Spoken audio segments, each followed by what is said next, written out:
மாண்புமிகு பேரவைத் தலைவர் அவர்களே, சேலம் மாங்கனி நகரம் என்ப அழைப்பது போல திருநெல்வேலி அல்வா நகரம்.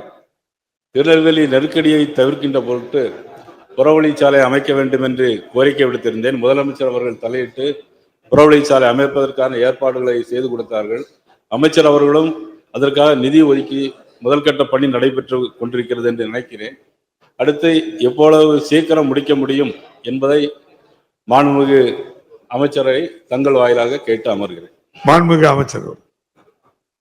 மாண்புமிகு பேரவைத் தலைவர்களே, தென்னக பகுதிக்கு கட்டாயம் முக்கியத்துவம் தர வேண்டும் என்று முதலமைச்சர் அவர்கள் முடிவு செய்து இப்பொழுது தென்னக பகுதியில் இருக்கிற மதுரை, திருநெல்வேலி போன்ற பகுதிகளுக்கு முக்கியத்துவம் தருகிறார்கள்.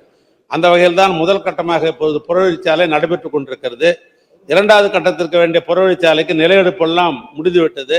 இந்த ஆண்டே அந்த பணிகளை துவக்க இருக்கிறோம். மாண்புமிகு பிச்சாண்டி, அதில் உங்க அமைச்சர்கிட்டே கேள்வி வருது முழுதும்.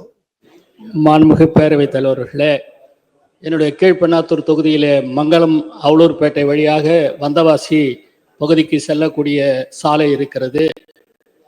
எங்களுடைய மாவட்டத்தினுடைய தலைமையிடத்துக்கு வருவதற்கு வந்தவாசியில் இருக்கின்றவர்களெல்லாம் வர வேண்டுமானால் அதுதான் முக்கியமான வழி. ஆகவே அந்த வழியை 4 வழி சாலையாக முதலமைச்சர் சாலைகள் திட்டத்திலே செய்ய அரசு முன்வருமா?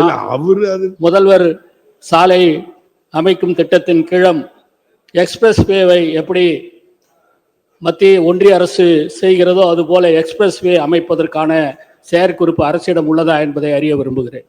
மாண்புமிகு அமைச்சர். மாண்புமிகு பேரவைத் தலைவர்களே, நம்முடைய சட்டப்பேரவை துணைத் தலைவர் குறிப்பிட்டதை போல அந்த திருவண்ணாமலை, மங்கலம், அவலூர்பேட்டை, சேத்துப்பட்டு, வந்தவாசி என்பது ஒரு முக்கியமான சாலை தான் இந்த சாலை. ஆனால் இப்போ முதல் கட்டமாக திருவண்ணாமலையிலிருந்து பைபாஸ் ரோடு வரை ஏறத்தாழ 3 கிலோமீட்டர் தூரம் அது 4 வழிச்சாலையாக இந்த ஆண்டே அந்த பணிகளை தொடங்குவது என்று அரசின் சார்பாக முடிவு செய்யப்பட்டிருக்கிறது.